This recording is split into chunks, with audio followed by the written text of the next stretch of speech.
নামনিখৰ প্ৰথমখন সৰ্ববৃহৎ প্ৰাইজবাণী tennis ball cricket প্ৰতিযোগিতা হৈছে জইণ্ট বজাৰ প্ৰিমিয়াৰ লীগ জাম চমুকৈ JPL বুলি জনা যায়। আজিৰ পৰা সমাধান হ'ল এই হাউলি জইণ্ট বজাৰ খেলপথাৰ জইণ্ট বজাৰ প্ৰিমিয়াৰ লীগ JPL ছিজন 11 খেলখনৰ প্ৰাইজবাণী টেনিছ বল ক্ৰিকেট প্ৰতিযোগিতা আজি ৰঙা ফিটা কাটি খেলখনৰ শুভোদ্বোধন কৰে বৰপেটাৰ বিশিষ্ট সমাজকৰ্মী শ্ৰীধৰ শৰ্মাই। আজি প্ৰথম দিনৰ খেল উপভোগ কৰিবলৈ হাউলি তথা বৰপেটা জিলাৰ প্ৰায় 5,000ৰো অধিক খেলপ্ৰেমী দৰ্শক উপস্থিত দেখিবলৈ পোৱা গ'ল। ৰাজ্যৰ ক্ৰীড়া প্ৰতিভাসমূহক নতুন মঞ্চ প্ৰদানৰ উদ্দেশ্যে বৰপেটা জিলাৰ হাউলি জইণ্ট বজাৰ খেলপথাৰ বিগত বৰ্ষত আজিৰ পৰা আৰম্ভ হোৱা এই প্ৰাইজবাণী টেনিছ বল ক্ৰিকেট প্ৰতিযোগিতা অসমৰ বিভিন্ন ঠাইৰ পৰা অহা ক্ৰিকেট দলে অংশগ্ৰহণ কৰিব। এই জইণ্ট বজাৰ প্ৰিমিয়াৰ লীগ চমুকৈ JPL খেলখনত চেম্পিয়নশ্বিপ হোৱা দলে লাভ কৰিব নগদ 50,000 টকা লগতে ট্ৰফি, লগতে ৰানাৰ্ছ আপে লাভ কৰিব নগদ 30,000 টকা লগতে ট্ৰফি।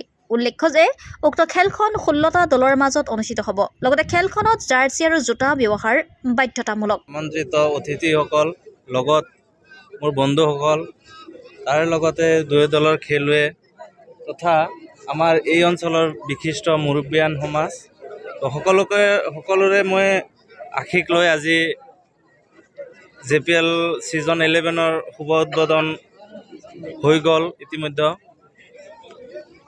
আশা কৰোঁ খেলখন যাতে খেলপূৰ্ণভাৱেই হয়, কোনো বিশৃংখল বা অইন কিবা হয়তো ধৰক কিবা হয়তো য'ত ঝামেলা এইবিলাক যাতে নাহে আমাৰ মাজত।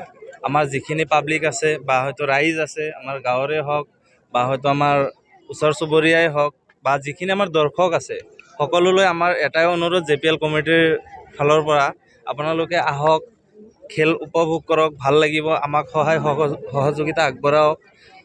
সেইখিনি কামনা কৰি আগন্তুক ইংৰাজী নৱবৰ্ষৰ হিয়াভৰা শুভেচ্ছা জ্ঞাপন কৰিছোঁ সমগ্ৰ বিশ্ববাসীক লৈ তথা অসমৰ লগত আমাৰ এই গাঁও হাজিপাৰা জইণ্ট বজাৰ নিচেই আমাৰ হাউলিৰ পৰা অকণমান ভিতৰত হয় জেগাটো।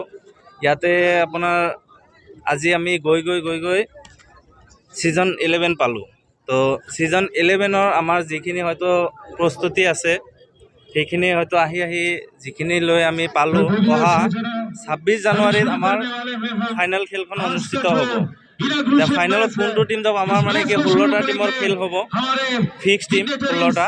লগত আমাৰ 50,000 টকা থাকিব championship money with trophy, runner up থাকিব আপোনাৰ 30,001 ৰুপিজ উইথ ট্ৰফি।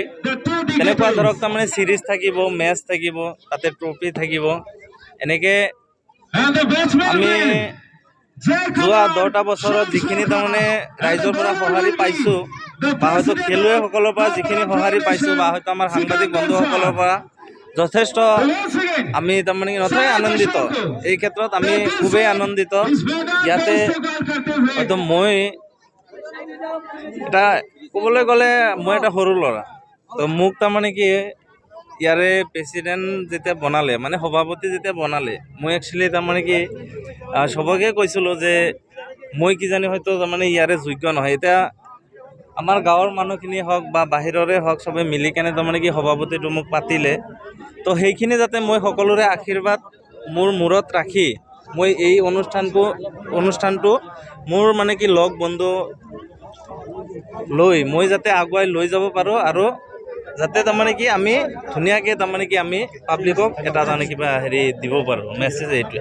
এই খেলখনৰ লগতে সংগতি ৰাখি উদ্যোক্তাসকলে অহা 18 জানুৱাৰীৰ পৰা 26 জানুৱাৰী 2024লৈ এক গ্ৰন্থ আৰু বাণিজ্য মেলাৰো আয়োজন কৰিছে। বৰপেটাৰ পৰা পুৰণ দেউৰী ৰিপৰ্ট, অৰুণোদয় অসম।